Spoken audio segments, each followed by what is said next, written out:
সন্ত ৰামপাল গুৰু মহাৰাজ হৈছে এনে এজন মহাপুৰুষ যিজনে নিজৰ সত্য ভক্তি, তত্ত্ব জ্ঞান, কৰুণা আৰু সেৱাৰ বলত সমাজত এক নতুন আদৰ্শ বলবৎ কৰিছে।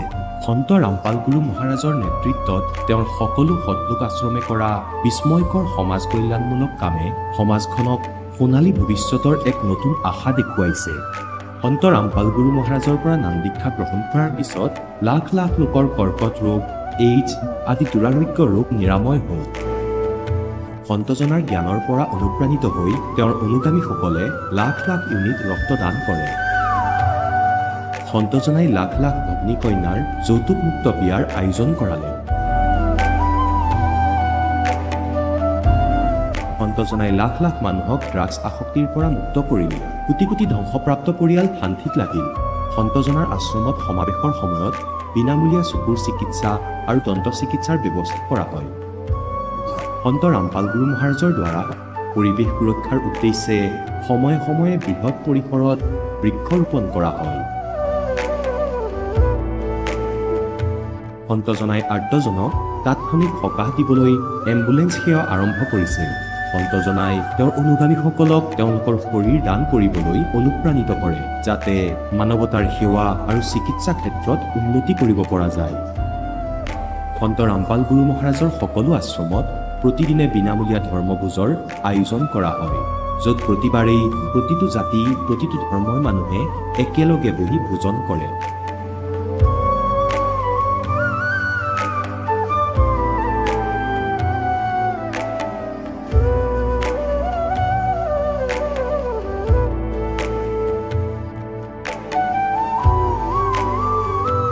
সন্ত ৰামপাল গুৰু মহাৰাজৰ আশ্ৰমত সহস্ৰাধিক বৃদ্ধ বৃদ্ধাই শ্ৰদ্ধা আৰু মৰমেৰে জীৱন যাপন কৰাৰ সুযোগ পায়। তেওঁলোকৰ থকা খোৱাৰ আৰু স্বাস্থ্যৰ সম্পূৰ্ণ দায়িত্ব সন্ত ৰামপাল গুৰু মহাৰাজে বহন কৰে।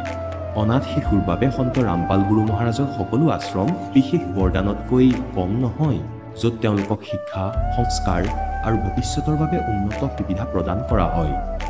বানপানী, ভূঁইকঁপ বা মহামাৰী যিয়েই নহওক, সন্ত ৰামপাল গুৰু মহাৰাজ আৰু তেওঁৰ অনুগামীসকল সদায় আৰ্তজনৰ বাবে আগ্ৰনোৱা হৈ থাকে।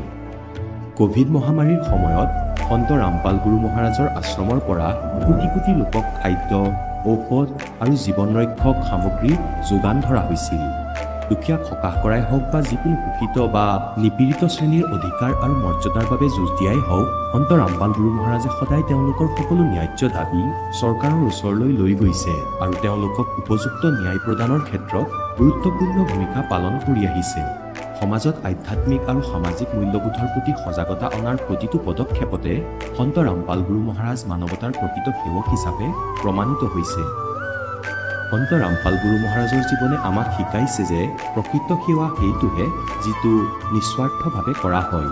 আহক আমিও এই মহান সন্তজনৰ এই মহান সেৱাৰ কামত যোগ দিওঁ আৰু সন্ত ৰামপাল গুৰু মহাৰাজৰ পৰা নাম দীক্ষা লৈ আমাৰ জীৱন ধন্য কৰি তোলোঁ।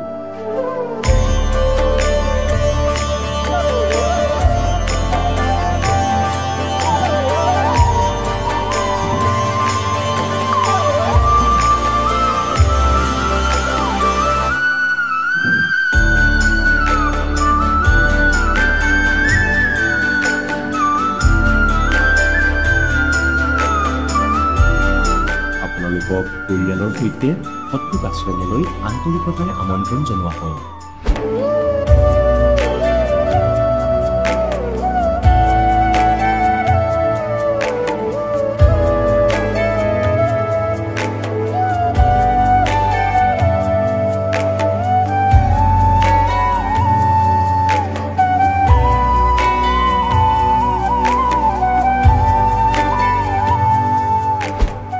जब लग गुरु मिले ना साचा तब लग गुरु करो 10 पाचा। गुरु সলনি কৰিব পাৰিনে? গুৰু সলনি কৰাটো পাপ নেকি? আধ্যাত্মিকতাৰ এই ক্ষেত্ৰত আচলতে সঠিক গুৰু কোন? গীতা শাস্ত্ৰত বৰ্ণিত তত্ত্বদৰ্শী সন্তজন কোন? এই সকলোবোৰ প্ৰশ্নৰ উত্তৰ জানিবলৈ নিশ্চয়কৈ শুনক জগতগুৰু তত্ত্বদৰ্শী সন্ত ৰামপাল গুৰু মহাৰাজৰ মংগল প্ৰবচন। নমস্কাৰ। আচ্ছা হে। কি নাম আপোনাৰ? দিনামণি দাস। আপুনি ক'ৰ পৰা আহিছে? গোলাঘাট ডিষ্ট্ৰিক্ট দেৰগাঁৱৰ পৰা আহিছোঁ। আপুনি সন্ত ৰামপাল গুৰু মহাৰাজৰ সৈতে কেতিয়া জড়িত হৈছিল 29/5/2022 আৰু তেখেতৰ পৰা নাম দীক্ষা লোৱাৰ আগতে আপুনি কেনেধৰণৰ ভক্তি সাধনা কৰিছিল মই হংসা দেশপন্থাৰ সৎপালৰ নাম দীক্ষা লোৱা আছিলে আৰু তেখেতৰ চৰণত আপুনি কিমান বছৰ ধৰি ভক্তি সাধনা কৰি আছিল কমচে কম 30 বছৰ আৰু সেই সাধনা কৰি আপুনি কিবা লাভ পাইছিল নে একো লাভ নাপালোঁ বৰঞ্চ মোৰ লোকচানহে হ'ল পিছত আপুনি সন্ত ৰামপাল গুৰু মহাৰাজৰ শৰণলৈ কেনেকৈ আহিল এজন গুৰুদেৱৰ এজন ভক্ত আছিল তেখেতে ক'লে যে আপুনি মোবাইলত চাৰ্চ কৰিব আৰু আপোনালোকৰ ঘৰত বহুত অসুখ অশান্তি পৰা ধৰি সমস্তখিনি হৈ আছে গতিকে সন্ত ৰামপালদেৱ মহাৰাজ বুলি গুগলত চাৰ্চ কৰিব পৰমাত্মা চৰণৰ আপুনি গোটেইখিনি তাতে ডিটেইলছ পাব আৰু তাৰ পৰা আপুনি জানিব পাৰিব পৰমাত্মাৰ গোটেইখিনি লাভ পাব পাৰিব নাম দীক্ষা ল'লে আপুনি সন্ত ৰামপাল গুৰু মহাৰাজৰ মানে ছ'চিয়েল মিডিয়া প্লেটফৰ্মত তেখেতৰ প্ৰবচন শুনিছিলে হয় আৰু সেই প্ৰবচনত আপুনি এনেকুৱা কি মানে প্ৰমাণ পালে বা এনেকুৱা কি জ্ঞান প্ৰাপ্ত কৰিলে যাৰ দ্বাৰা আপুনি আপ্লুত হৈ তেখেতৰ শৰণ গ্ৰহণ কৰিব লগা হ'ল তাত মই প্ৰবচনত গম পালোঁ যে প্ৰত্যেকজন মানুহে কৈছে যে ডাঙৰ ডাঙৰ বহুত কেঞ্চাৰ বা বহুত ডাঙৰ ডাঙৰ অসুবিধাত বহুত ডাঙৰ ডাঙৰ বিপদৰ পৰা তাত মুক্ত হ'ব পাৰিছে গতিকে মই ভাবিলোঁ যে যদি সৎ ভক্তি কৰা এজন ভগৱান নহয় বা গুৰু নহয় তেতিয়াহ'লে তাত আমি আচলতে ভক্তিখিনি আমাৰ পূৰ্ণ হোৱা নাই গতিকে তাত আমি একো মুক্তি নহয় ভক্তি মুক্তি হ'বলৈ হ'লে সৎগুৰু এজন লাগিব গতিকে সৎগুৰু আমি যেতিয়া মোবাইলত চাৰ্চ কৰি চালোঁ তেতিয়া গুৰুদেৱৰ গোটেই বাণীখিনিত শুনি আৰু লাষ্টত যেতিয়া ভকতসকলৰ যিটো বাক্য হয় সেইখিনি শুনিলোঁ তাত গম পালোঁ যে ইয়াত বহুত লাভ হয় আৰু বহুত ডাঙৰ ডাঙৰ বেমাৰো যথেষ্টখিনি ভাল হৈছে গতিকে সেইটো কাৰণে মই গুৰুজীৰ চৰণত নাম দীক্ষা ল'বলৈ সন্মতি হ'লোঁ আমাৰ অসমতো বিভিন্ন আধ্যাত্মিক শ্ৰদ্ধালু আছে বা আধ্যাত্মিক গুৰু আছে সেইসকলৰ শৰণলৈ আপুনি যাব পাৰিলে হয় আপুনি দিল্লী প্ৰান্তৰ আৰু হাৰিয়ানা প্ৰান্তৰ নিবাসী সন্ত ৰামপাল গুৰু মহাৰাজৰ শৰণলৈ কিয় যাব লগা হ'ল তাত বহুতো যেতিয়া আমি যিখিনি আগৰ যেতিয়া সৎপালৰ যিটো পন্থত আছিলোঁ তাত যেতিয়া সেইখিনি মই একো মানে লাভ নাপালোঁ বা সেইখিনি নিয়মাৱলী নাই যিটো পৰমাত্মা আমাৰ গুৰুদেৱৰ যিটো নিয়মাৱলী আছে যিখিনি আমাৰ নিয়ম আছে যিখিনি নিয়ম নীতি মাজেৰে চলিব লাগে সেইখিনি তাত নাই গতিকে এইখিনি যেতিয়া মই ইয়ালৈ আহি গম পালোঁ সেইটো কাৰণে মই পৰমাত্মা চৰণৰ নাম দীক্ষা ল'বলৈ আহিলোঁ আৰু পৰমাত্মা চৰণৰ নাম দীক্ষা ল'লোহি বৰ্তমান আপুনি যি সাধনা কৰি আছে সন্ত ৰামপাল গুৰু মহাৰাজে আপোনালোকক যি ভক্তি বিধি মন্ত্ৰ প্ৰদান কৰিছে ইয়াৰ দ্বাৰা আপুনি কেনেধৰণৰ লাভ পাইছে এতিয়া যথেষ্টখিনি লাভ পাইছোঁ পৰমাত্মা চৰণলৈ আহি মোৰ এটা দুখৰ কথা ক'ব লাগিব গতিকে ইয়াৰ আগত যেতিয়া আমি হংসা দেশপন্থাত আছিলোঁ তেতিয়া মোৰ ল'ৰাটো তাত নাম দীক্ষা ল'বলৈ আহিছিলে ল'ম বুলি কৈছিলে কিন্তু কি গুৰুজন চাগে সত্য ভক্তি নহয় ভকত গুৰু নহয় গতিকে মোৰ ল'ৰাটো ৰাস্তাতে এক্সিডেণ্ট হোৱাৰ কাৰণে সেইটো এটা মই লাভ নাপালোঁ গতিকে মই সৎ ভগৱান নহয় বুলি ভাবি গুৰুজনৰ চৰণত নাম দীক্ষা ল'বলৈ আহি মই গোটেইখিনি পাহৰি পেলালোঁ গতিকে সেইখিনি সুখ অনুভৱ কৰোঁ পাৰিবাৰিক কিছুমান সমস্যা আছিলে সেইখিনি সমস্যাও সিদ্ধি হোৱাৰ কাৰণে পৰমাত্মা চৰণলৈ মই আহিছোঁ গতিকে পৰমাত্মা চৰণৰ যথেষ্টখিনি লাভো হৈছে মোৰ ছমহীয়া এটা কাহ হৈ আছিলে তাতো বহুত দৰৱ পাতি কৰিলোঁ তাতো একো মই লাভ নাপালোঁ গতিকে সেই দৰৱ পাতিও কাম নিদিলে গতিকে পৰমাত্মা চৰণলৈ আহি যেতিয়া নাম দীক্ষা ল'লোঁ তেতিয়া মোৰ সেই কাহটো নিমিততে মোৰ ভাল হৈ গ'ল গতিকে মই এইটো লাভ পালোঁ আৰু লগতে পাৰিবাৰিক কিছুমান সমস্যা আছিল সেইখিনি সমস্যা মোৰ সমাধান হোৱাৰ কাৰণে আৰু আমাৰ ল'ৰাটো যোনটো এতিয়া সৰুটো ল'ৰা আছিলে সেইটো ল'ৰাৰ বহুত ডাঙৰ ডাঙৰ মানে হাতত বহুত ডাঙৰ ডাঙৰ এটা মানে বসন্ত বুলি কয় অসমীয়াত গতিকে সেইটো এটা ভাইৰাছ হৈছিলে তো পৰমাত্মা চৰণত আহি পেলাই যেতিয়া নাম দীক্ষা ল'লোঁ বহুত দৰৱ পাতি কৰিলোঁ ভাল নহ'ল কিন্তু যেতিয়া গুৰুজীৰ চৰণলৈ আহিলোঁ তেতিয়া আগদিনাখন গুৰুজীৰ চৰণত নাম দীক্ষা লৈছে পিছদিনাখন ল'ৰা ভাল হৈ গৈছে গতিকে সেইখিনি মই যথেষ্টখিনি পৰমাত্মা চৰণত লাভ পাইছোঁ গতিকে পূৰ্ণ পৰমাত্মা এষাত হয় বুলি মোৰ যথেষ্টখিনি বিশ্বাস হৈছে আপুনি যেহেতু এজন সন্তৰ পৰা নাম দীক্ষা লোৱাৰ পিছতে আপুনি বিভিন্ন প্ৰকাৰে লাভ পাইছে আৰু এইটো কেনেকৈ সম্ভৱ আচলতে সন্ত ৰামপাল গুৰু মহাৰাজে আপোনালোকক কি ভক্তি বিধি মন্ত্ৰ প্ৰদান কৰে যাৰ দ্বাৰা আপুনি ইমান উপকৃত হ'ব পাৰিছে শাস্ত্ৰ অনুকূল বিধি বুলি কয় শাস্ত্ৰ নিয়ম মতে শাস্ত্ৰ অনুকূল বিধি মতে যেতিয়া আমি জ্বলা নহয় তেতিয়া আমি কোনো লাভ নাপাওঁ গতিকে পূৰ্ণ পৰমাত্মা এখেত হয় এখেতে কোৱা যিখিনি বাণী সেইখিনি হৈছে শাস্ত্ৰ অনুকূল গতিকে পৰমাত্মাৰ চৰণত সেইটো কাৰণে আমি লাভ পাইছোঁ যে আমি শাস্ত্ৰ বিধি অনুকূলৰ নিয়মৰ মতে কামখিনি কৰি গৈছোঁ সৎ ভক্তি কৰিছোঁ আৰু অন্য কিবা পাৰিবাৰিক আপুনি লাভ পাইছেনে পাৰিবাৰিক লাভ পাইছোঁ যেতিয়া আগতে আমি গোটেই দিনটো আমাৰ ভগতজী আমাৰ চব্জি বিজনেছ কৰে গতিকে আগতে গোটেই দিনটো বহি থাকিলেও তেখেতৰ বজাৰত বা যথেষ্টখিনি আমি উপকৃত নাপাওঁ কিন্তু পৰমাত্মাৰ চৰণলৈ আহি যেতিয়া আমি সেইটো লাভ পাইছোঁ এঘণ্টা বজাৰ খুলিলে আমি যথেষ্টখিনি লাভ পাইছোঁ গতিকে মই ইয়াৰ পৰা বহুত উপকৃত হৈছোঁ যে জানিছোঁ পৰমাত্মা পূৰ্ণ পৰমাত্মা হয় এখেতৰ চৰণত আমি যথেষ্টখিনি লাভ পাইছোঁ আৰু যিহেতু আমাৰ ভাৰতবৰ্ষত লাখৰ তুলনাত আধ্যাত্মিক গুৰু আছে তেনে ক্ষেত্ৰত আপোনালোকৰ সন্ত ৰামপাল গুৰু মহাৰাজৰ যি ভক্তি বিধি মন্ত্ৰ আৰু অন্য ধৰ্মগুৰুসকলৰ বিধি মন্ত্ৰৰ সম্পৰ্কে অলপ কওকচোন আচলতে কি আপুনি পাৰ্থক্য বিচাৰি পাইছে শাস্ত্ৰ বিধি অনুসৰি যিটো কৈছে যে শাস্ত্ৰত যিটো কৈছে যে বিনা গুৰু চৰণত মুকুতি ভকতি কেতিয়াও নহয় গতিকে গুৰুজনৰ যেতিয়া সৎগুৰু নহয় তেতিয়াহ'লে ভকতি মুকুতি কেতিয়াও নহয় বুলি কৈছে গতিকে সেইটো কাৰণে আমি পৰমাত্মাৰ চৰণত আহি আমি ভকতি সৎ পাইছোঁ আৰু তেখেতৰ যিটো শাস্ত্ৰ বিধি অনুসৰি কাম কৰিছে গতিকে কোনো এজন গুৰুৱে সেইখিনি কৰিব পৰা নাই বুলি আমি ভাবোঁ আপোনালোকৰ গুৰু সন্ত ৰামপাল গুৰু মহাৰাজে কেৱল হিন্দু শাস্ত্ৰ আধাৰতে ভক্তি বিধি প্ৰদান কৰে নে অন্য ধৰ্ম গ্ৰন্থৰ শাস্ত্ৰৰ মানে যিবিলাক প্ৰমাণ আছে সেই প্ৰমাণৰ সৈতে আপোনালোকক ভক্তি বিধি দিয়ে আমাক অন্য শাস্ত্ৰ বিধি বুলি নহয় আমাৰ যি 4 বেদ আছে ঋগবেদ সামবেদ যজুৰ্বেদ অথৰ্ববেদ গোটেইখিনি বেদক লুটিয়াই প্ৰমাণ সহকাৰে দেখুৱাই পৰমাত্মা সেইখিনি আমাৰ নিয়মমতে মানে জ্ঞান প্ৰদান কৰে আপোনাৰ পৰা আৰু এটা কথা জানিব বিচাৰিছোঁ যিহেতু আপোনালোকৰ গুৰু সন্ত ৰামপাল গুৰু মহাৰাজ বৰ্তমান সময়ত হিসাৰ কাৰাগাৰত বন্দী হৈ আছে তেনে ক্ষেত্ৰত শ্ৰদ্ধালুসকলে তেখেতৰ পৰা নাম দীক্ষা লৈ ভক্তি কৰাৰ পিছতে বিভিন্ন প্ৰকাৰে লাভ পায় এইটো কেনেকৈ সম্ভৱ তেখেতে প্ৰত্যেকটো শাস্ত্ৰ বিধি অনুসৰি যেতিয়া আমাক গোটেইখিনি জনাইছে গতিকে শাস্ত্ৰ বিধি অনুসৰি চলি থকাৰ কাৰণে তেখেতে প্ৰত্যেকজন ইয়াতে ব্যাপ্ত হৈ পেলাই তেখেতে গোটেইখিনি আমাক কাম সিদ্ধি কৰাই আছে বৰ্তমান সন্ত ৰামপাল গুৰু মহাৰাজে আপোনালোকক যি ভক্তি বিধি প্ৰদান কৰিলে এই ভক্তি বিধিৰ দ্বাৰা যি সাধনা কৰি আছে তাৰ দ্বাৰা আপোনালোকৰ পৰিয়ালৰ সকলোৱে সুখীনে সুখী আমি যথেষ্টখিনি সুখী হৈছোঁ পাৰিবাৰিক ক্ষেত্ৰতো সুখী হৈছোঁ বা যিখিনি আৰ্থিক সমস্যা আছিলে সেইখিনিৰ পৰাও আমি সুখী হৈছোঁ শেষত আৰু এষাৰ কথা আপোনাৰ পৰা জানিব বিচাৰিম আপোনালোকৰ গুৰু সন্ত ৰামপাল গুৰু মহাৰাজৰ মুখ্য উদ্দেশ্য কি আচলতে জগতক সত্য ভক্তি দি জীৱৰ মুক্তি কৰা আৰু আমাৰ যিটো কুনীতি আছে সেইখিনি দূৰ কৰা লগতে যৌতুকমুক্ত ভাৰত গঢ়া আৰু এই যে জগতত যিখিনি আমাৰ দুৰ্নীতি চলি আছে দুৰ্নীতি দূৰ কৰা আৰু লগতে আমাৰ যিখিনি ভাই ভণ্টিৰ মাজত যিখিনি ভাতৃত্ববোধ সেইখিনি প্ৰতিষ্ঠা কৰা সেইটোৱে আমাৰ গুৰুদেৱৰ মূল লক্ষ্য আৰু উদ্দেশ্য আজি আপোনাক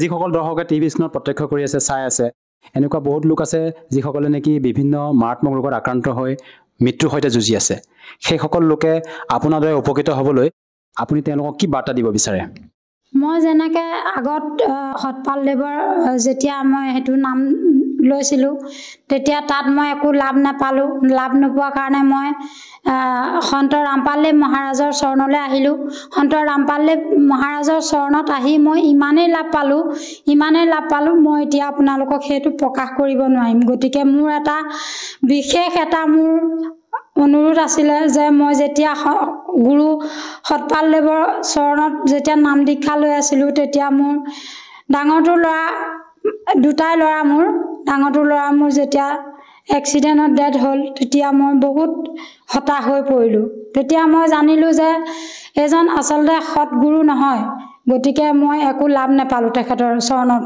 থাকি গতিকে মই যেতিয়া পৰমাত্মা ৰামপালদেৱ মহাৰাজৰ চৰণলৈ আহিলোঁ চৰণত আহি মই যিখিনি লাভ পালোঁ সেইখিনি মই আপোনালোকৰ আগত অৱগত কৰিব বিচাৰোঁ ল'ৰাটো সৰুটো ল'ৰাৰ যেতিয়া মোৰ এটা মানে ভাইৰাছ হৈছিলে হাতত ডাঙৰ গতিকে সেইটো পৰমাত্মা চৰণলৈ আহিব দিনাখনেই নাম দীক্ষা লোৱাৰ দিনাখনেই পিছদিনাখনৰ পৰা সেইটো ভাল হৈ গ'ল বহুত ডক্টৰৰ ওচৰলৈ নিয়ালোঁ বহুত বেজী বটিয়া দিয়া হ'ল বহুতখিনি ট্ৰিটমেণ্ট কৰা হ'ল কিন্তু তাত মই একো লাভ নাপালোঁ গতিকে মই সন্ত ৰামপালে মহাৰাজৰ চৰণলৈ আহি মই যথেষ্টখিনি উপকৃত হৈছোঁ। আৰ্থিক সমস্যাৰ পৰাও মই উপকৃত হৈছোঁ, মানসিক যিখিনি সমস্যা আছিলে সেইখিনিৰ পৰাও মই মুক্ত হৈছোঁ।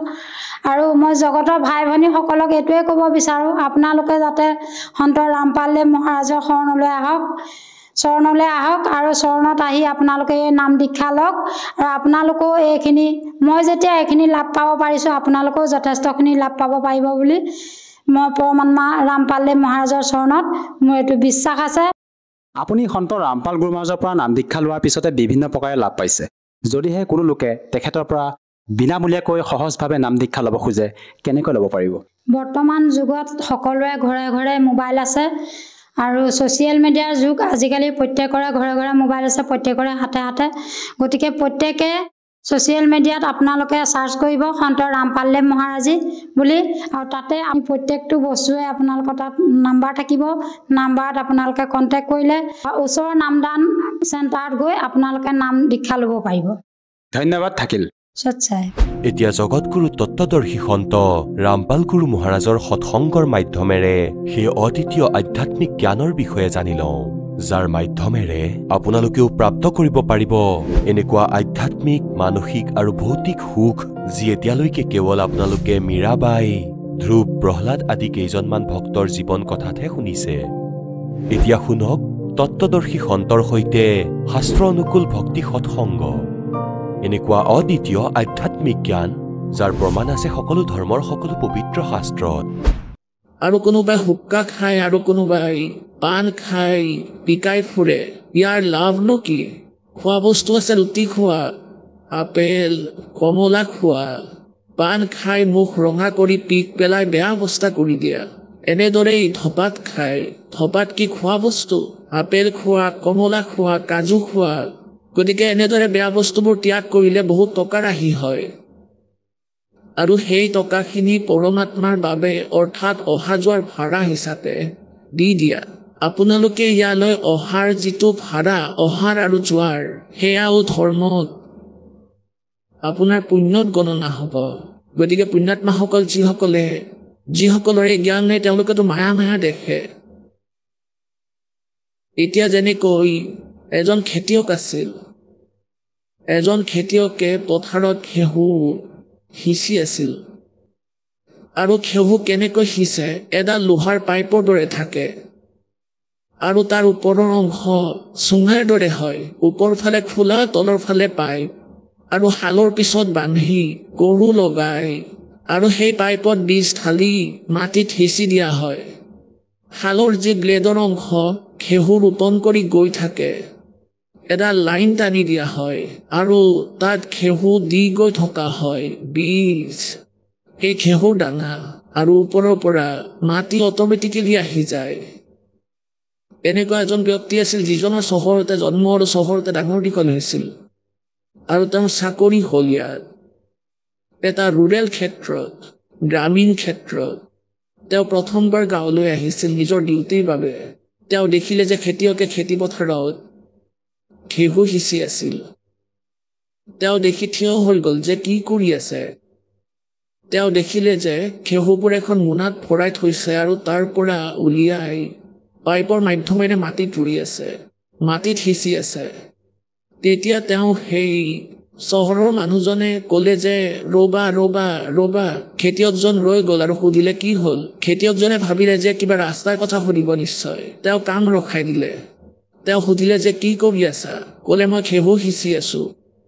খেতিয়কজনে ক'লে মই ঘেঁহু সিঁচি আছোঁ। তেওঁ ক'লে আপুনিতো ঘেঁহু অপচয় কৰি আছে। দেখিছে দেশত খাদ্যৰ অভাৱ হৈছে, ঘেঁহুৰো নাটনি হৈছে, আৰু আপুনি এইবোৰ ধ্বংস কৰি আছে, মাটিত অপচয় কৰি আছে। আৰু তেওঁতো ঘেঁহু দেখিছিলে নিজৰ ধূলি লোহাৰ টেংকিবোৰত, আৰু তাৰ পৰাই উলিয়াই তাৰ মাতৃয়ে ঘেঁহু পিহিছিল আৰু ৰুটি বনাইছিল। গতিকে তেওঁ সেই দৃষ্টিকোণৰ পৰাই উপদেশ দি আছে যে এইবোৰতো সুৰক্ষিত কৰি ৰাখিব লাগে, লোহাৰ টেংকিত ৰাখিব লাগে, আনকি বতাহো লাগিব নালাগে, আপুনি মাটিত পেলাই আছে, আপোনাৰ মগজুৰ বিকৃতি ঘটিছে। এতিয়া সেই খেতিয়কজনে ভাবিলে যে এই ব্যক্তিজন ক'ৰ পৰা আহি, তেওঁ একোৱেই নাজানে, তেওঁতো মোকেই শিক্ষা দিব ধৰিছে। তেওঁ এইটো কথা গম পালে যে তেওঁ বেলেগৰ পৰা আহিছে। তেওঁ ক'ব ধৰিলে, বুজাব ধৰিলে যে মহাশয় কথাটো শুনক, মই ঘেঁহুখিনি অপচয় কৰি থকা নাই। আজি মই যি মাটিত সিঁচি আছো, আপোনাৰ দৃষ্টিতহে এইবোৰ অপচয় কৰা যেন পাইছে, কিন্তু এইবোৰে মোক এদিন উপাৰ্জন দিব। আজিৰ পৰা 4-5 মাহৰ পিছত আজি মই 1 একৰত 40 কিলো ঘেঁহু সিঁচি আছো মাটি, আৰু ইয়ে 70 মোন। 1 মোনত 40 কিলো হয়, ইয়াৰ পৰা 70 মোন হ'ব। এতিয়া তেওঁ সেই কথা বুজিব নোৱাৰিলে, কাৰণ তেওঁ পদ্ধতিৰ সৈতে পৰিচিত নাছিল। এতিয়া কৃষকজনে সেই চহৰৰ মানুহজনৰ কথা কেনেকৈ মানি, কাৰণ তেওঁ প্ৰেক্টিকেলৰ সৈতে পৰিচিত।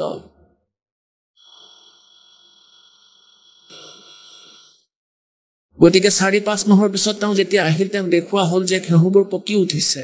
এটা দানাৰ পৰা এটা সমূহ হ'ল, এটা থোপা হ'ল, উৎপন্ন হ'ল, আৰু প্ৰত্যেকটোৰ পৰাই 10-10, 15-15 থোপা হ'ল, আৰু সি হ'ল এটা সিহঁত 20-20, 30-30টা ঘেঁহু। তেতিয়া তেওঁ বিশ্বাস হ'ল যে সঁচাই তেওঁ ঠিকেই কৈছিল। গতিকে পুণ্যাত্মাসকল, আজি যিসকল এই জ্ঞানৰ সৈতে পৰিচিত নহয়, আপোনালোক ইয়ালৈ আহে, দান কৰে, তেন্তে সেয়া আপোনালোকৰ হ'ব পাৰে, আপোনালোকৰ পৰিয়ালৰ সদস্য হ'ব পাৰে। যিকোনো প্ৰকাৰে আপোনালোকক ক'ব পাৰে যে আপোনালোকে নাশ কৰি আছে, সৎসংগলৈ গৈ থাকে, দান কৰি থাকে, তোমালোকৰ লাজ নালাগে, পইচা ক'ৰ পৰা আহিব, 100 ধৰণৰ বাধা সৃষ্টি কৰিব পাৰে। কিন্তু আপোনালোক পৰিচিত এই মাৰ্গৰ সৈতে, আপোনালোকে তেওঁলোকৰ কথা নামানে, কাৰণ আজি আপোনালোকে এই সকলোবোৰ বিনষ্ট কৰি থকা দেখিব, যেনেকৈ সেই চহৰৰ মানুহজনে দেখিছিল, চহৰৰ বালকজনে দেখিছিল যে এই খেতিয়কজন মূৰ্খ, আৰু খেতিয়কজনে গম পাইছিল, কাৰণ তেওঁ প্ৰেক্টিকেল কৰি আছিল। গতিকে তেওঁ যিয়ে নকওক, তেওঁ আনৰ কথা মানিব নোৱাৰে। গতিকে পুণ্যাত্মাসকল, আপোনালোকৰ স্থিতি এই জ্ঞানৰ সৈতে এনেকুৱা হ'ব লাগে যে সংসাৰে যিয়ে নকওক কিয়, আপোনালোক যদি পাৰ হ'ব বিচাৰে, তেন্তে এইটোৱে পদ্ধতি, আন একো নাই। নাজানো কিমান বছৰৰ পিছত এই সৎ সাধনাৰ আৰম্ভণি হৈছে, পৰমেশ্বৰ কবিৰদেৱে কৰাইছে। এই কাৰ্য আৰম্ভ কৰা সাধ্য কোনো জীৱৰ নহয়। আপোনালোকে প্ৰেক্টিকেলতে দেখিছে কিমান সন্ত আছে, অগণন সন্ত, আৰু কাৰো লগতে কাৰোৰে মতভেদ নাই। আৰু এই দাসৰ ওপৰত কিমান অত্যাচাৰ কৰিছে এই কালে, জনতাসকলক উচতাই, ৰজাসকলক পিছত লগাই, কাৰণ সিহঁতে জানিছিল যে সিহঁতৰ নাশ হ'ব যদি সত্যটো গম পায়। সকলো পলাই যাব সৎলোকলৈ। আৰু কিন্তু এয়া পৰমাত্মাই কৰিছে, এয়া জীৱৰ সাধ্য নহয়, আৰু জীৱ ইয়াত চলাবও নোৱাৰে। গতিকে পুণ্যাত্মাসকল, যেনেকৈ আগতে এই দাসে গাঁৱে গাঁৱে পাঠ কৰাইছিলে, ষ্টাৰ্ট যেতিয়া কৰিছিল, এখন ঘৰত আমি পাঠ কৰাইছিলোঁ 3 দিনৰ, যেনেকৈ এই অসংগ পাঠ দুয়োফালে চলি আছে। গতিকে 3 দিন মালিকৰ বাণী, এই জ্ঞান তাত চলিছিলে, আৰু দিনতো ৰাতিও সৎসংগ কৰি ঘৰৰ পৰিয়ালৰ সদস্যসকলক বা ওচৰ চুবুৰীয়াৰ মানুহসকলক ভালদৰে জ্ঞান চৰ্চা কৰাইছিলোঁ। 3-4 দিন পাইছিলোঁ। গতিকে তেওঁলোকক জ্ঞানৰ সৈতেও পৰিচিত কৰাওঁ, আৰু আকৌ তেওঁলোকৰ দুখ ইমান নিবাৰণ কৰোঁ, গণনা কৰিব নোৱাৰি। গতিকে এনেদৰে তেওঁলোকে এই পাঠৰ মহত্বৰ কথা বুজিলে। এজন ভগতে এটা কোঠা নিৰ্মাণ কৰিলে, তাত কিন্তু দুৱাৰ নাছিল, দুৱাৰ, আৰু আনটো ফালে পাঠ পঢ়ালে। আমি পাঠ কৰিবলৈ গৈছিলোঁ, যাৰ ঘৰত পাঠ কৰাইছিলোঁ তেওঁলোক উপদেশী আছে, কিন্তু তেওঁৰে ভাতৃয়ে তেওঁ নাম লোৱা নাছিলে, উপদেশী নাছিলে। গতিকে যিসকল উপদেশী নহয়, জ্ঞানৰ সৈতে পৰিচিত নহয়, তেওঁলোকৰ চিন্তাধাৰা এনেকুৱাই। কৈছিলে, এজন আত্মীয় আহিল, ভনীয়েকৰ স্বামী, আৰু ল'ৰা ছোৱালীয়ে ক'লে, পেহা আপুনি মদ্যপান কৰে আৰু ধূমপানো, আজি আমাৰ পাঠ চলি আছে, গতিকে আপুনি আমাৰ আনজন খুৰাৰ ঘৰলৈ যাওক, বলক আপোনাক থৈ আহোঁ। ক'লে যে মই নিজেই গুচি যাম, তোমালোকে মোক থব যাব নালাগে। তেওঁ অনুভৱ কৰিলে, খাদ্যটো তেওঁ তাতেই খুওৱা হ'ল। এতিয়া সেই আনজন খুৰাকে সেই আত্মীয়জনক ভালকৈ শুনালে যে ইহঁতে নাশ কৰি আছে। ওপৰত কোঠা নিৰ্মাণ কৰিছিলে আৰু তাত দুৱাৰ স্থাপন কৰা নাই ২৫০০ টকাৰে পাঠ কৰালে আমি ঘৰত পাঠ কৰালে ২-২৫০০ টকা খৰচ হৈছিল ২৫০০ টকা পাঠত লগালে কিন্তু দুৱাৰখন লগোৱা নহল চাওক ইহঁতে নাশ কৰিব এতিয়া ৰাতিটো তেওঁ মদ্যপান কৰিছিল ৰাতিপুৱা আমি যোৱাৰ পিছত তেওঁ আহিল তৃতীয় দিনা ভোগ বিতৰণ কৰা হয় আৰু আমি ১-২ বজাৰ ভিতৰতে প্ৰস্থান কৰোঁ তেওঁলোকে ক'লে যে আমাৰ সম্পৰ্কীয়জন আকৌ আহিল আমাৰ ঘৰলৈ আৰু আমাক শিক্ষা দিবলৈ ধৰিলে ক'লে যে তোমালোকে নাশ কৰি আছা টকা অপচয় কৰি আছা এইসকল পাখণ্ড হয় আপোনালোকৰ পইচা নষ্ট কৰি আছে আপোনালোকে চোন দুৱাৰেই লগোৱা নাই আৰু এইবোৰৰ বাবে ২৫০০ খৰচ কৰিলে এতিয়া কি আচৰিত কথা তেওঁ নিজেই মদ্যপান কৰে বিড়ি খায় সকলো বেয়া কাম কৰে আৰু ভগতকে শিক্ষা দিয়ে যে এয়া কি কৰিলে এনেকুৱা কৰিব নালাগিছিল এতিয়া তেওঁলোকে এইবোৰ কিয় গ্ৰহণ কৰিব যিসকলৰ ঘৰত পৰমাত্মাই দুখ দূৰ কৰিছে এইবোৰ কথা হি আত্মীয়জনক কোৱা হোৱা নাছিল তাৰপিছত তেওঁ বুজোৱা হ'ল যে দুৱাৰো লগোৱা হ'ব সকলো কাম হ'ব দুৱাৰখনটো নিশ্চয়কৈ লগা তেওঁলোকে বহুত বুজাবলৈ চেষ্টা কৰিলে কিন্তু তেওঁ নামানিলে এতিয়া তেওঁলোকে ক'লে যে আমি তেওঁৰ কথা কিয় মানিম যিহেতু তেওঁ আমাৰ ভাল কথাবোৰে মানি লোৱা নাই গতিকে আমিও নামানো আমি কিয় মানিম কেনেকৈ মানিম এটা ফেমিলিয়া কৌতুক এজন শিক্ষক ক্লাছত বহি আছিল আৰু ল'ৰা ছোৱালীবোৰে দুষ্টামি কৰি আছিল এজন ব্যক্তিয়ে আহি ক'লে মাষ্টৰ ক'লে হয় এই ল'ৰা ছোৱালীবোৰে আপোনাক ভয় নকৰে ক'লে যে মইতো ইহঁতক ভয় নকৰোঁ ময়ো ভয় নকৰোঁ গতিকে ভাই মোৰ কথা যদি নামানে ময়ো নামানো চিধা কথা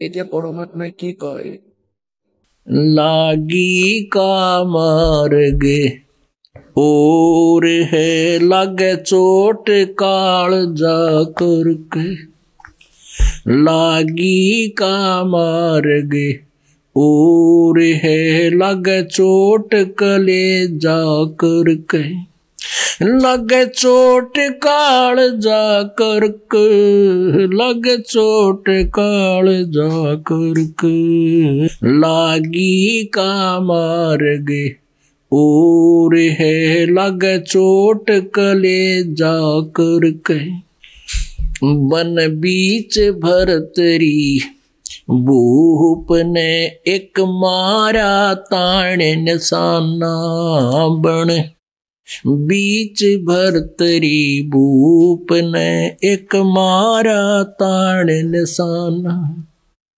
कोई घड़ी सदी थी आवन की साधु का हो गया आना कोई घड़ी सदी थी आवन की साधु का हो गया आना कोई मुआ मर्ग जवा दियो नहीं तो तारे धरो न बाणा ये मुआ मर्ग जवा दियो नहीं तो तारे धरो न बाणा वो जिंदा कर दिया डोर था सिस बण्या परीक्षा करके शस बण्या परीक्षा करके शस बण्या परीक्षा करके लागी का मार्ग और है लग चोट काल जा करके लग चोट काल जा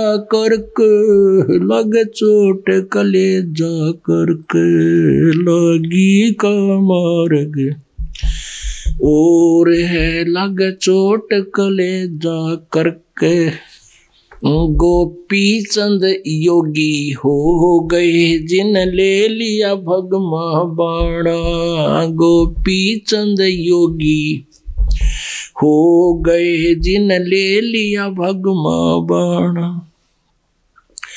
गुरु महल जनाने बेज तेरा डोडी में अलख जगाना गुरु महल जनान बेजते डोडी में अलख जगाना व्यंजन 3600 त्याग के भिक्षा का भोजन खाना व्यंजन 3600 त्याग के भिक्षा का भोजन खाना तन पड़ गया कम जोर था ना खाया उधर भर के, ना खाया उधर भर के, ना खाया रे उधर भर के। लागी का मार्ग और है लग चोट काल जा करके, लग चोट कलेजा करके, लग चोट काल जा करके। बाजीद कहे उठाओ ऊंट को, लोग कहेंगे मुआ। बाजीद कहे उठाओ ऊंट को, लोग कहेंगे मुआ। उठन वाली चीज रही ना, गया ओड सलानी सुआ। रही उठन वाली चीज नहीं, गया ओड सलानी सुआ। कुछ नक्सक बिगड़या है नहीं, बाजीदा अचरज हुआ। कुछ नक्सक बिगड़या है नहीं, बाजीदा अचरज हुआ। जिन किया अचंबा गोर था, तजराज काल से डर के, तजराज काल से डर के, तजराज काल से डर के। लागी का और है लग चोट काल जा करके, लग चोट काल जा करके, लग चोट लागी का मार्ग और है लग चोट काल जा करके। सुल्तानी मगन बैराग में जिन तज दिया बलख बुखारा। सुल्तानी मगन बैराग में जिन तज दिया बलख बुखारा। कदे पालकियां में चालते आज ठालिया गुदड़ बारा। कदे पालकियों में चालते आज ठालिया गुदड़ बारा। सब संगी छोड़ी रोवती रोवे था कुण बासारा।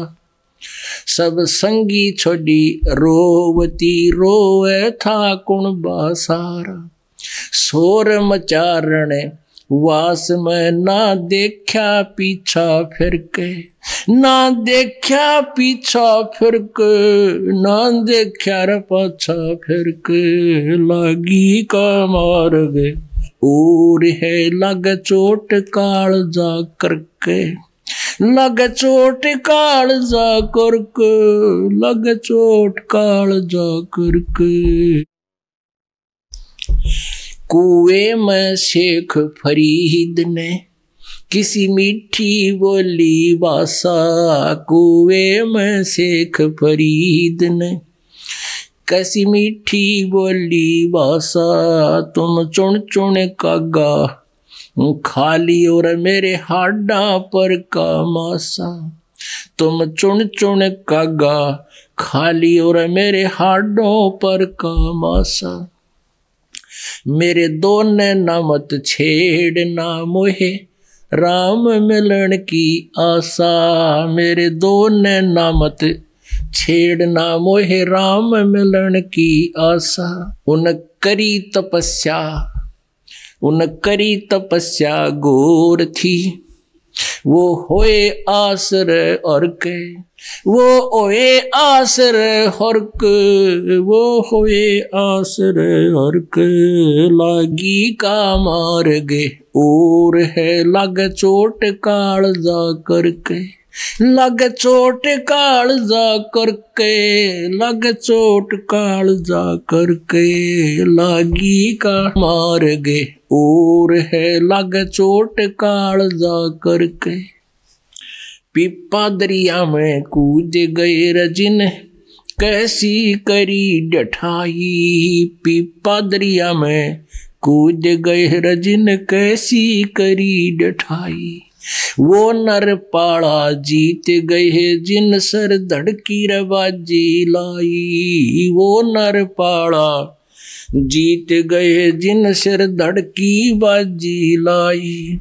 कह मंगलानंद चेती और कुछ सोच समझ मेरा भाई कह मंगलानंद चेती और लो सोच समझ मेरा भाई बिन चेते ये झूठा शोर है कुछ जाइयो सुकर्म करके कुछ जाइयो सुकर्म करके कुछ जाइयो रे सुकर्म करके लागी का मार्ग और है लग चोट काल जा करके लग चोट काल जा करके लग चोट काल जा करके लागी का मार्ग और है लग चोट काल जा करके पुण्यपाসকল যে কোনো ভৱতে সন্তই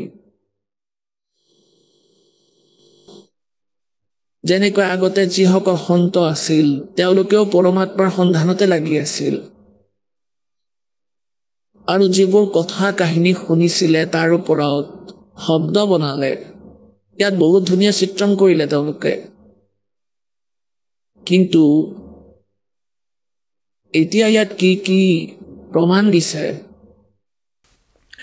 कि लागी का मार्ग और है लग चोट कालजा करके অৰ্থাৎ হৃদয়ত এক বিশেষ উদ্দীপনাৰ সৃষ্টি হয় কোনো এটা বস্তুৰ প্ৰাপ্তিৰ ইচ্ছাৰ বাবে এক বিশেষ উদ্দীপনাৰ সৃষ্টি হয় এনেকৈ যিসকলৰ জ্ঞান হ'ল এই সৎসংগ শুনাইছিলে সন্তসকলে আৰু এই সৎসংগ শুনি পুণ্যাত্মাসকল সমৰ্পিত হৈ গৈছিলে যিসকলে পূৰ্ব জন্ম জন্মান্তৰৰ পৰা ভক্তি কৰি আহিছে আৰু তেওঁলোকে মনুষ্য জীৱন লৈয়ে জন্ম হৈ আছে বহুবাৰ সেই পুণ্যাত্মাসকলে সন্তৰ দ্বাৰা দিয়া হোৱা জ্ঞানৰ ওপৰত সমৰ্পিত হৈ যায় তেওঁলোক সমৰ্পিত হৈ যায় যেনেকৈ তেওঁলোকে কয় তেনেকৈ কৰে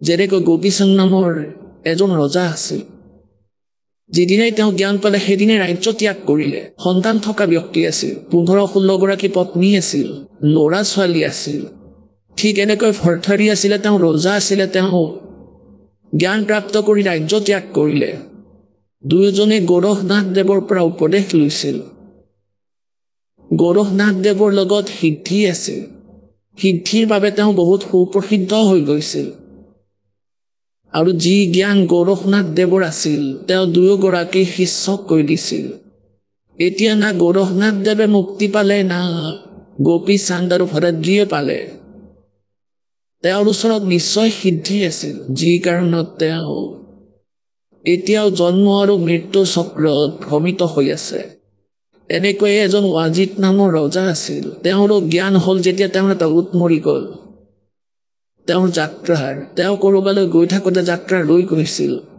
তেওঁ দেখিলে যে উত্তৰ না কাণ ভাঙিছে না চকু বেয়া হৈছে না ভৰি ভাঙিছে শৰীৰত না কোনো আঘাত পাইছে তেন্তে মৃত্যু কেনেকৈ হ'ল তেওঁক তেতিয়া বুজোৱা হ'ল যে যিসকলৰ সময় শেষ হয় তেওঁলোকে এনেকৈ শৰীৰ ত্যাগ কৰে ৱাজিদে সুধিলে যে ময়ো মৰিম নেকি কাৰণ ডেকা আছে ৰজাৰ পুত্ৰ আছিল তেওঁক ক'লে যে হয় এদিন সকলোৱে মৰিব লাগিব তেন্তে এই সুখ কিহৰ বাবে তৎক্ষণাত ত্যাগ কৰিলে তেন্তে ইয়াৰ সমাধান কি এতিয়া তেওঁৰ লগত যি वो कहते हैं ना पंडित और मसालची दोनों सूझे ना ओरा न करे चांद नारे आप अंधेरे में গতিকে তেওঁৰ লগত যিসকল ধৰ্মগুৰু আছিলে তেওঁলোকেতো সকলো জ্ঞান দিছিলে যে ভক্তি কৰিব লাগে মুক্তি প্ৰাপ্ত হয় আল্লাহ ঈশ্বৰৰ যদি ভক্তি থাকে তেন্তে পাৰ হ'ব পাৰে কিন্তু তেওঁলোকে নিজে একোই কৰা নাছিল पंडित और मसालची दोनों सूझे ना दो औरों को करे चांद नारे आप अंधेरे में কিন্তু সেই সময়ত তেওঁ চকু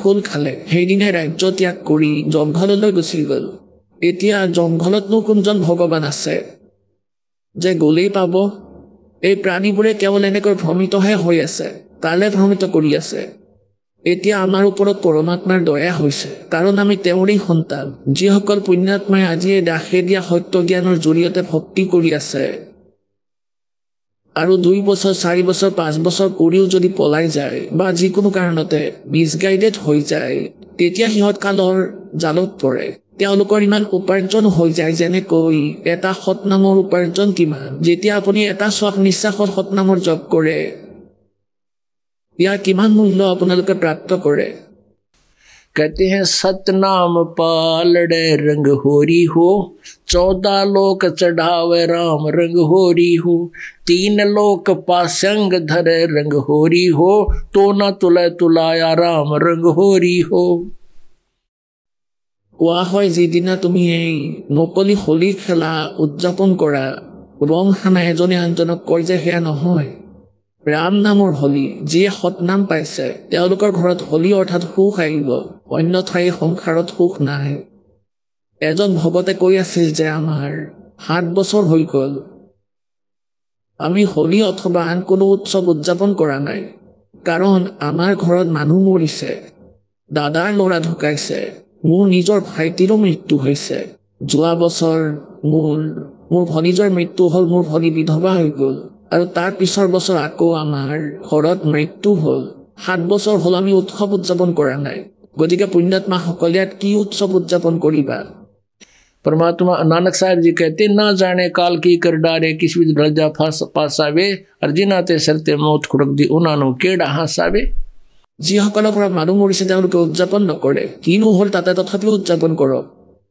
আৰু যিসকলৰ একো হোৱা নাই সিহঁতে ফূৰ্তি কৰে গতিকে যেতিয়া সন্ত হৈ যাবা জ্ঞান হৈ যাব তেতিয়া ইয়াৰে কোনো অযথা কথাতে মন নালাগিব নিজে নিজে আঁতৰিব অনাৱশ্যকতা অনুভৱ হ'ব আজি নাচি আছা কাইলৈ বা কাইলৈ কি বিজুলী পেলাই দিয়ে ভগৱান ৰুষ্ট হৈ যাব পৰমাত্মাই নিবিচাৰে যে মোৰ সন্তানে এনেকুৱা কৰক তথাপিও যদি কৰে তেন্তে নাম খণ্ড হৈ যাব তেতিয়া বিপদ আহিব আৰু তাৰ পিছত উদযাপন কৰি দেখুওৱা গতিকে ইয়াক জ্ঞানেৰে বুজিব লাগিব যেনেকৈ ভগতসকলে কি কয় আপোনালোকৰ নিয়ম বহুত কঠিন গুৰুদেৱৰ নামটো লৈ ল'ম বাৰু আৰে নিয়ম হয় অনৰ্থকভাৱে কামবোৰ কৰি আছিলা আগতে তোমালোকে এইবোৰতো এনেও কৰিব নালাগে সুৰাপান কৰা বিড়ি খোৱা মাংস খোৱা গান বাজনা কৰা এইবোৰ কি ভাল কথা এইবোৰতো এনেও কৰিব নালাগে আৰু তোমালোকে কৰি আছা গতিকে তোমালোকৰ বেয়া স্বভাৱবোৰ আঁতৰিব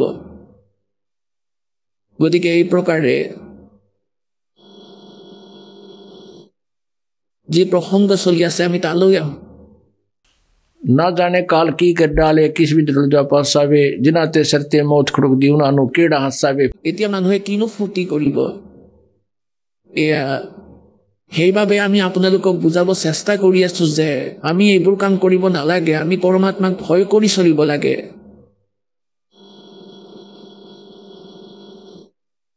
গতিকে এনেকৈ আমি আমাৰ সৎ সাধনাবোৰ কৰিব লাগে আৰু সৎ সাধনা গুৰুদেৱৰ পৰা উপদেশ লৈহে হয় এয়া আজিৰ কথা নহয় যেনেকৈ এজন ব্যক্তিয়ে সুখ উদযাপন কৰি আছে कहते हैं सतनाम पालड़े रंगोरी हो और 14 लोक चढ़ावे राम रंगोरी हो এই ব্ৰহ্মাণ্ডৰ ভিতৰত 3 লোক এটাতো এই পৃথিৱী লোক পাতাল লোক আৰু স্বৰ্গ লোক ইয়াৰ বাহিৰে 14খন লোক আৰু আছে এয়া সমগ্ৰ ব্ৰহ্মাণ্ডৰ সামগ্ৰী এটা ব্ৰহ্মাণ্ডৰ কোৱা হয় এটা শ্বাস নিশ্বাসৰ মন্ত্ৰৰে এটা সৎনামৰ জপেৰে প্ৰপাৰ ৱেৰে পূৰ্ণ সন্তৰ উপদেশেৰে মৰ্যাদাৰ ভিতৰত আছা গতিকে তেওঁৰ এটা শ্বাস নিশ্বাসৰ স্মৰণৰ মূল্য কিমান হয় পাল্লাৰে অৰ্থাৎ এই বেলেঞ্চত পাল্লাৰ এটা ফালে এখন পাল্লাত শ্বাস নিশ্বাসৰ সৎনামৰ 2 আখৰৰ নামৰ জপৰ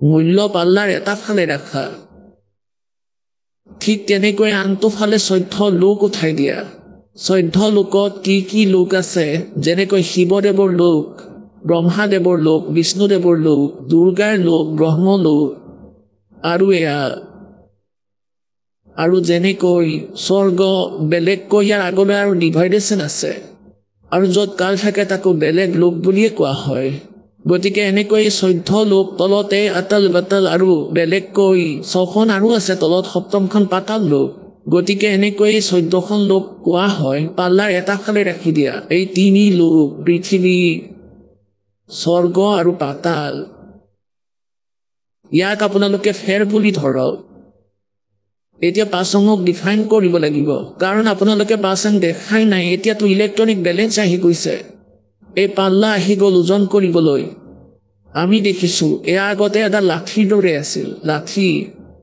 আৰু তাৰ মাজত চেণ্টাৰত ধৰাৰ সুবিধাৰ বাবে এনেকুৱা ৰছীৰ দৰে বন্ধা হৈছিলে আৰু তাৰ দুয়োফালে পাল্লাৰ দুয়ো ভাৰ সেই ভাৰ ওলোমাই দিয়া হৈছিল ৰছীৰে বান্ধি আৰু সেই বেলেঞ্চ চাবৰ বাবে সেই মাজত লাঠিৰ মাজত সেই ৰছীডালত ধৰি এনেকুৱা কৰি দিছিলে এতিয়া পাল্লাৰ দুয়োটা ফাল যদি এটা দিশতেই থাকে এটা দিশতে আৰু সেই পাল্লাৰ লাঠিডাল চিধা হয় তেন্তে ঠিকেই আছে যদি তাত অলপো কিবা ডিছবেলেঞ্চ হয় তেন্তে তাত ধৰি লওক বুট বা ঘেঁহু জুখিব আহিছে বেচা কিনা কৰাৰ বাবে তেন্তে সেই ঘেঁহুৰ পৰা এক মুঠি ঘেঁহু উঠাই আৰু সেই ডিছবেলেঞ্চক বেলেঞ্চ কৰিবৰ বাবে তাৰ ভিতৰত যি ডিফেক্ট আছিলে সেয়া বাহিৰ কৰিবৰ বাবে সেই ঘেঁহুখিনি আন এটা ফালে ৰাখি থৈ দিয়া হৈছিলে আৰু তাক ফেৰ বুলি কোৱা হয় যে তোমাৰ পাল্লাত ফেৰ আছে ফেৰ মানে ডিফেক্ট আছে ফেৰ সম্পূৰ্ণ কৰিবৰ বাবে যি দানা বেচা কিনাৰ বাবে আনিছিল তাৰ পৰা এমুঠি লৈ তাত বেলেঞ্চ কৰা হৈছিলে ইয়াক সমান কৰিছিলে যাতে ডিফেক্ট নাথাকে তাত গণ্ডগোল নাথাকে গতিকে সেই ফেৰত ইমানখিনি ঘেঁহু থাকে আৰু বাকী যি চুক্তি হৈছিলে তাৰ পৰা 120 বস্তা জোখা হৈছিলে কিন্তু ফেৰ ইমানখিনিহে ৰখা হৈছিলে ছাইডত সেয়া ইউজলেছ গতিকে কবিৰ পৰমেশ্বৰৰ মহিমাৰে পৰিচিত হোৱাৰ পিছত চুৰাণীৰ আদৰণীয় গৰীব দাস চাহেবদেৱে কি কৈছে भाई सतनाम पालड़े रंग होरी हो और 14 लोक चढ़ावे राम रंग होरी हो 3 लोक এই পৃথিৱী লোক পাতাল লোক আৰু স্বৰ্গলোক পাতাল লোক স্বৰ্গলোক হৈছে 3 लोक पासंग धरे অৰ্থাৎ গণনাত নপৰে এই চুক্তি रंग होरी हो तो ना तुले तुलाया राम रंग होरी हो এটা সৎনামৰ এটা শ্বাস নিশ্বাসৰ মূল্য ভগতসকল আপোনালোকে নাজানে কাৰণ আপোনালোকে লালৰ কথা শুনিছেহে দেখা নাই যাৰ মূল্য 9 কোটি হয় গতিকে এনেকৈ কৈছে যে আপোনালোকৰ এটা সৎনামৰ যি উপাৰ্জন আপোনালোকে কৰি আছে মৰ্যাদাত থাকি এতিয়া আপোনালোকৰ ইমান ভাল হ'ব আহক আমি এতিয়া সেই শ্ৰদ্ধালুসকলৰ অনুভৱবোৰ জানো যিসকলে জগতগুৰু তত্ত্বদৰ্শী সন্ত ৰামপাল গুৰু মহাৰাজৰ পৰা দীক্ষা প্ৰাপ্ত কৰিছে তথা তেওঁ কোৱা ভক্তি মাৰ্গ এওঁলোকে অৱলম্বন কৰি আছে ছাৰ নমস্কাৰ নমস্কাৰ ছাৰ ছাৰ কি নাম আপোনাৰ ছাৰ মোৰ নাম ব্ৰিজেশ চৌহান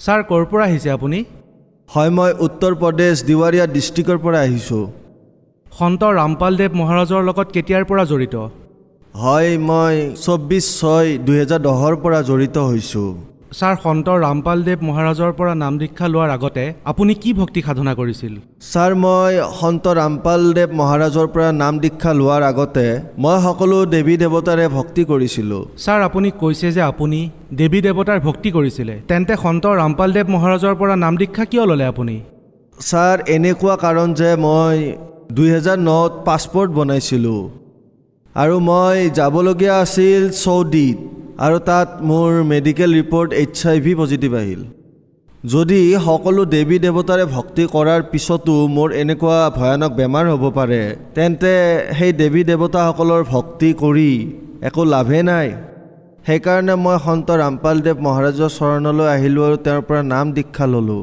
ছাৰ কি বেমাৰ হৈ গৈছিলে আপোনাৰ ছাৰ চৌদি আৰব যাবৰ কাৰণে যেতিয়া মই মোৰ এই পাছপৰ্টৰ কাৰণে এপ্লাই কৰিলোঁ ট্ৰেডৱেল নামৰ এটা অফিচ আছে বম্বেত তাত ইণ্টাৰভিউ আদিতো মোৰ চব পাছে হৈ গৈছিলোঁ কিন্তু যেতিয়া মেডিকেল ৰিপৰ্ট আহিল অফিচলৈ যেতিয়া মই গ'লোঁ তাতে সাকিনা নামৰ এগৰাকী মেডাম আছিল তেতিয়া তেওঁক যেতিয়া মই সুধিলোঁ তেওঁ ক'লে চৌহানজী আপোনাৰতো বহুত পজিটিভ ৰিপৰ্ট আহি গ'ল যে আপোনাৰতো AIDS আছে মই তাত একেবাৰে স্তম্ভিত হৈ গ'লোঁ মই ক'লোঁ যে মেডাম এইবোৰ আপুনি কি কৈছে আপুনি ধেমালি কৰি আছে নেকি ক'লে যে এয়া ধেমালি নহয় এয়া সত্য যে আপোনাৰ AIDS হৈছে আপোনাক পঠাব নোৱাৰোঁ সেই কোম্পানীটো ইমানলৈকে সাজু হৈছিলে যেতিয়া মই কৈছিলোঁ যে মোৰ ওচৰত পইচা নাই পে'মেণ্ট কৰিব নোৱাৰোঁ তালৈ যোৱাৰ বাবে তেতিয়া কৈছিল যে একো কথা নাই আপুনি তালৈকে বলক আপোনাৰ পে'মেণ্ট ছেটেল কৰি ল'ম কিন্তু যেতিয়া এই ৰিপৰ্ট আহিল HIV-ৰ মইতো একেবাৰে স্তম্ভিত হৈ গৈছিলোঁ আৰু আগত পিছত একো দেখা পোৱা নাছিলোঁ। মই কি কৰোঁ কি নকৰোঁ মইতো একেবাৰে এনেকুৱা হৈছিলোঁ। আকৌ তাত এজন ফাৰুক নামৰ আছিলে, তেওঁ ক'লে যে একো কথা নাই, তুমি গুচি যোৱা চৌদিলৈ, আকৌ দেখা যাব তাত যোৱাৰ পিছত। সেই যি চাকিনা মেডাম আছিলে অফিচত কাম কৰা, তেওঁ ক'লে যে চৌহানজী আপুনি এনেকুৱা মিছা কথা কৈ নাযাব, আপোনাৰ পইচা তাত একেবাৰে ডুবি যাব, তালৈ নাযাব। মই বোলো ঠিক আছে মেডাম, কিন্তু যেতিয়া তাৰ পৰা মই আকৌ নাচিক আহিলোঁ, 2-4 জেগাত আৰু ৰিপৰ্ট কৰিলোঁ, তেতিয়া সকলো জেগাত মই সেয়াই দেখা পালোঁ, HIV/AIDS-ৰ। সন্ত ৰামপালদেৱ মহাৰাজৰ বিষয়ে কেনেকৈ গম পালে আপুনি? এজন মনোজ নামৰ ভগত আছিলে, তেওঁ মোৰ ওচৰত কাম কৰি আছিল। মই তেওঁক এই কথাখিনি কৈছিলোঁ যে ভাই মনোজ, মোৰতো এনেকুৱা বেমাৰ হৈ গৈছে। তেতিয়া তেওঁ ক'লে, তেওঁ হাঁহিব ধৰিলে আৰু ক'লে যে ভগতজী, দাদা আপোনাৰ ইমান ভয়ানক বেমাৰ হৈ গৈছে? মই ক'লোঁ হয়, মোৰ ওচৰত সকলো ৰিপৰ্ট আছে।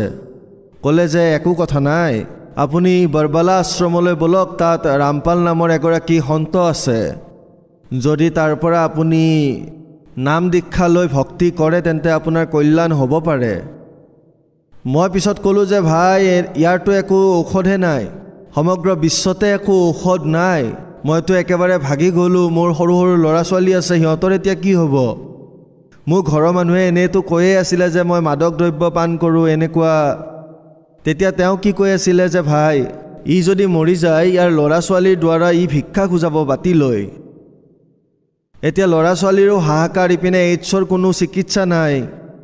তেতিয়া মনোজে ক'লে যে ব'লা তালৈ। তেতিয়া মই ক'লোঁ নাই মই নোৱাৰোঁ, কাৰণ এই মদ আদি এইবিলাক বস্তু মই এৰিব নোৱাৰোঁ। মৰিবলৈ একো ভয় নাই, কিন্তু আকৌ ল'ৰা ছোৱালীৰো চিন্তা আহে যে মই মৰিলে সিহঁত ক'লৈ যাব। এনেকুৱা ভাবি মই গ'লোঁ বৰবালালৈ। ছাৰ, আপুনি যিহেতু ক'লে আপোনাৰ HIV/AIDS আছিলে, ছাৰ এই বেমাৰটোৰ বিষয়ে আপুনি যি কৈ আছে, ছাৰ ইয়াৰ পৰীক্ষা আপুনি ক'ত কৰাইছিলে? হয় ছাৰ, ইয়াৰ বিষয়ে যেতিয়া মই বম্বেত মেডিকেল কৰাইছিলোঁ তাৰ পৰা মই গম পাইছিলোঁ। তাৰপিছত নাচিকত 2-3 জেগাত প্ৰাইভেট হস্পিটেলত চেক কৰালোঁ, তাৰ পৰাও একেই ৰিপৰ্ট আহিল। আকৌ মই চিভিললৈ গৈও টেষ্ট কৰালোঁ, তাতেও সেই একে ৰিপৰ্টেই ওলাল। তাৰপিছত মোৰ ঔষধ, চিভিলৰ এয়া ট্ৰিটমেণ্ট আছিল, মই এইবোৰ ঔষধ খাইছিলোঁ। আৰু এতিয়া মই যেতিয়াৰ পৰা সন্ত ৰামপাল দেৱৰ পৰা নাম উপদেশ লৈছোঁ, সাধনা কৰোঁতে মোৰ যি এয়া HIV/AIDS আছিল সেয়া একেবাৰে ঠিক হৈ গৈছে, মোৰ এতিয়া একো অসুবিধা নাই। ছাৰ কি আহিছে ৰিপৰ্টত, এবাৰ দেখাব? এয়া মোৰ HIV টেষ্ট আছিলে, HIV-1 আৰু HIV-2 দুয়োটাই নিগেটিভ দেখাইছে। ছাৰ, আপোনাক কোনজন ডক্টৰে ক'লে যে আপোনাৰ HIV/AIDS পজিটিভ? এয়া সকলো জেগাতে, বম্বেটো এপ্লাই কৰিলোঁ, ট্ৰেডৱেল নামৰ এটা অফিচ আছে বম্বেত, তাত ইণ্টাৰভিউ আদিতো মোৰ চব পাছে হৈ গৈছিলোঁ। কিন্তু যেতিয়া মেডিকেল ৰিপৰ্ট আহিল, অফিচলৈ যেতিয়া মই গ'লোঁ, তাতে চাকিনা নামৰ এগৰাকী মেডাম আছিল। তেতিয়া তেওঁক যেতিয়া মই সুধিলোঁ, তেওঁ ক'লে চৌহানজী আপোনাৰতো বহুত পজিটিভ ৰিপৰ্ট আহি গ'ল যে আপোনাৰতো AIDS আছে। মই তাত একেবাৰে স্তম্ভিত হৈ গ'লোঁ। মই ক'লোঁ যে মেডাম এইবোৰ আপুনি কি কৈছে, আপুনি ধেমালি কৰি আছে নেকি? ক'লে যে এয়া ধেমালি নহয়, এয়া সত্য যে আপোনাৰ AIDS হৈছে, আপোনাক পঠাব নোৱাৰোঁ।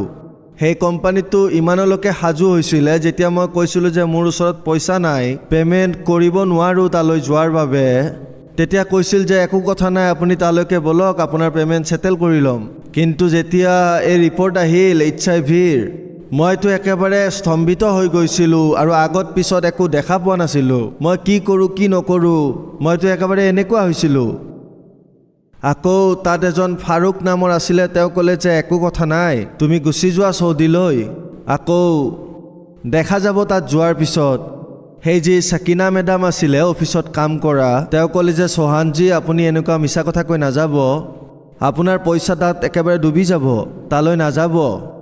মই বোলো ঠিক আছে মেডাম, কিন্তু যেতিয়া তাৰ পৰা মই আকৌ নাচিক আহিলোঁ, 2-4 জেগাত আৰু ৰিপৰ্ট কৰিলোঁ, তেতিয়া সকলো ৰিপৰ্ট দেখুৱালে, আপুনি ডক্টৰৰ নাম ক'লে, মেডিকেলৰ নাম ক'লে, তথাপিও মানুহে ইয়াৰ ওপৰত বিশ্বাস কৰিব নোৱাৰিব যে এজন সন্তৰ পৰা নাম দীক্ষা লোৱাৰ পিছত HIV/AIDS-ৰ দৰে ভয়ানক বেমাৰো ঠিক হ'ব পাৰে। মানুহক আপুনি কেনেকৈ বিশ্বাস দিয়াব? হয় ছাৰ, বিশ্বাস এনেকৈ হ'ব যে যেতিয়া কোনো এজন শেষ পৰ্যায়লৈ আহে তেতিয়া ডক্তৰেও কয় যে এতিয়া ভগৱানেই শেষ ভৰসা, ভগৱানৰ শৰণলৈ যোৱা আৰু ভক্তি কৰা, ভগৱানে যদি কিবা কৰিব পাৰে তেন্তে তেওঁৱেই কৰিব। কাৰণ ডক্তৰেও যেতিয়া উত্তৰ দিয়ে ভগৱানৰ ফালেই পঠিয়ায়।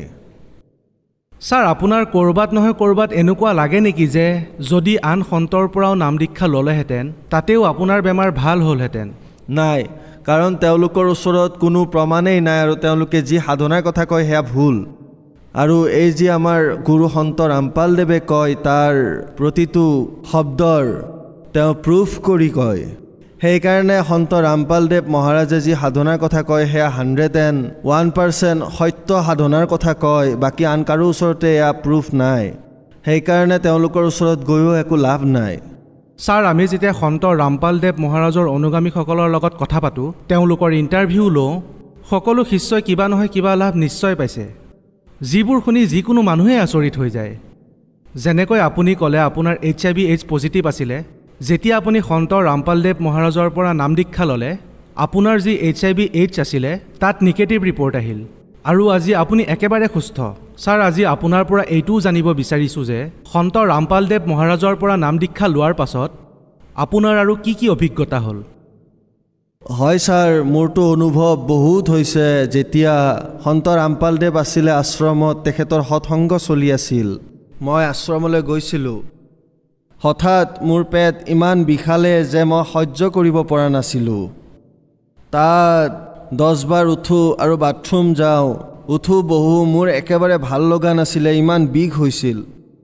তাত যেতিয়া মই প্ৰাৰ্থনা কৰিলোঁ, সন্ত ৰামপালদেৱ মহাৰাজে সৎসংগ কৰি আছিল, তাত যেতিয়া মই মনৰ মাজতে প্ৰাৰ্থনা কৰিলোঁ, মই ক'লোঁ যে পৰমাত্মা আপোনাৰ চৰণলৈ আহিও যদি ইমান দুখী হৈ থাকোঁ একো লাভ নাই, তেন্তে কেৱল এইখিনিয়ে কয়। মই যেতিয়া বাথৰুম গ'লোঁ তেতিয়া ইমান ডাঙৰ কিবা এটা ওলাল যিটোক মুঠখাৰা বুলি কয়, নিজে নিজে কাটি ওলাই পৰিল তাত, আৰু মই উঠাই হাতত লৈ দেখিলোঁ, আকৌ থৈ দিলোঁ তাতে। সেয়া লাভ হ'ল মোৰ। বাকী যি বেলেগ কাম ধান্দা আছে সেইবোৰতো বহুত প্ৰফিট হয়। আৰু মই ইমান নাস্তিক আছিলোঁ যে মোৰ আৰু মদ আদি ধৰণৰ এনেকুৱা একো নিচাই বাকী নাছিল যি মই কৰা নাছিলোঁ, আৰু চব কামেই কৰিছিলোঁ মই। ইমান নাস্তিক আছিলোঁ মই, ঘৰৰ পৰা লৈ বাহিৰলৈকে যাকে নুসুধে কিয়, যি আমাৰ আত্মীয় আছিল তেওঁলোকে ক'ব যে মই ঠিক নহওঁ। কিন্তু সন্ত ৰামপালদেৱ মহাৰাজৰ চৰণলৈ যোৱাৰ পিছত যেতিয়াৰ পৰাই মই নাম উপদেশ লৈছোঁ তেতিয়াৰ পৰাই মই কোনো নিচা নাই। ছাৰ, এতিয়া আপুনি কি কি নিচা কৰে? কি কি বস্তুৰ আসক্ত আপুনি? এতিয়াতো মোৰ একো নিচা নাই। এতিয়া মোৰ কেৱল এটাই নিচা আছে, সন্ত ৰামপালদেৱ মহাৰাজে কোৱা যি সাধনা সেয়াই নিচা, আন একোৰেই নিচা নাই। ছাৰ চাওক, আপুনি যিহেতু ক'লে আপোনাৰ HIV/AIDS আছিলে আৰু সেয়া ঠিক হৈ গ'ল, কিন্তু আমাৰো বিশ্বাস কৰিবলৈ টান হৈছে। যদিও আপোনাৰ ৰিপৰ্ট দেখিছোঁ আৰু গম পাইছোঁ যে আপুনি বাস্তৱত সকাহ পাইছে আৰু আপোনাৰ যি HIV পজিটিভ আছিল সেয়া নেগেটিভ ৰিপৰ্ট আহিলে, গতিকে আমিও আচৰিত হৈছোঁ এই কথাটো জানি। গতিকে ছাৰ, আপুনি সেইসকল মানুহক কি বাৰ্তা দিব বিচাৰে যিসকল আজিৰ দিনতো লাখ লাখ টকা মেডিকেলত খৰচ কৰি আছে ডক্তৰৰ ওচৰত? গতিকে তেওঁলোকক কি ক'ব বিচাৰে? ছাৰ, মই তেওঁলোকক এয়াই ক'ব বিচাৰোঁ, এয়া যে আদেশটো পৰমাত্মাই দিব। মই এটা ৰিকুৱেষ্টহে কৰিব পাৰিম যে ভাই, যেনেকৈ মই দুখী আছিলোঁ আৰু সন্ত ৰামপালদেৱ মহাৰাজৰ চৰণলৈ অহাৰ পিছত মোৰ চব ঠিক হৈ গ'ল, আপোনালোকো আহক আৰু ভক্তি মাৰ্গত জড়িত হওক সন্ত ৰামপালদেৱৰ লগত আৰু নাম উপদেশ লৈ নিজৰ কল্যাণ কৰাওক। ছাৰ, যিসকল মানুহে কনফাৰ্ম কৰিব বিচাৰে যে আপোনাৰ বেমাৰ আছিল নে নাছিল, গতিকে আপুনি আপোনাৰ সম্পূৰ্ণ ঠিকনাটো কওক যাতে মানুহৰ কোনো সন্দেহ নাথাকে। যি HIV/AIDS-ৰ দৰে ভয়ানক বেমাৰ আছিল সেয়া আপোনাৰ ঠিক হৈ গ'ল। ছাৰ, আমি সাধাৰণতে জানো যে এই ধৰণৰ যি বেমাৰ থাকে ইয়াৰ প্ৰকৃততে প্ৰপাৰ চিকিৎসা নাই। এই বেমাৰৰ কাৰণে বহুত মানুহ মৃত্যুমুখত পৰে।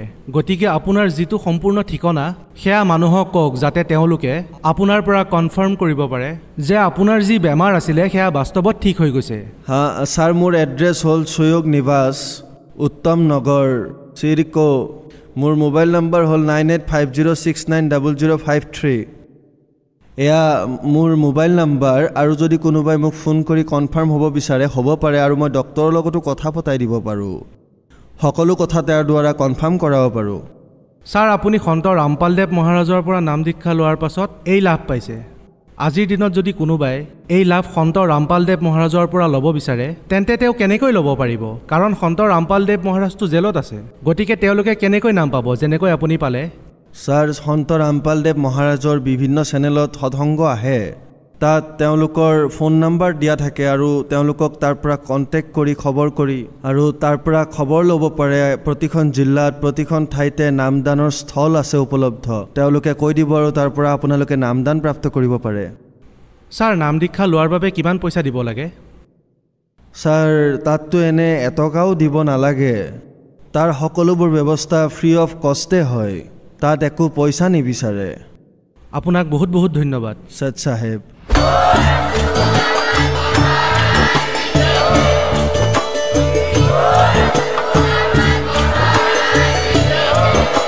আপুনি শুনি আছিলে জগতগুৰু তত্ত্বদৰ্শী সন্ত ৰামপাল গুৰু মহাৰাজৰ মংগল প্ৰবচন অধিক জানিবৰ বাবে ভিজিট কৰক www.jagatgururampalji.org সন্ত ৰামপাল গুৰু মহাৰাজৰ শুভ আশীৰ্বাদত সমগ্ৰ বিশ্বতে 500তকৈ অধিক নাম দীক্ষা কেন্দ্ৰ আছে য'ত সন্ত ৰামপাল গুৰু মহাৰাজৰ দ্বাৰা বিনামূলীয়াকৈ নাম দীক্ষা দি থকা হৈছে আপোনাৰ ওচৰৰ নাম দীক্ষা কেন্দ্ৰৰ ঠিকনা জানিবলৈ সম্পৰ্ক কৰক 7082208528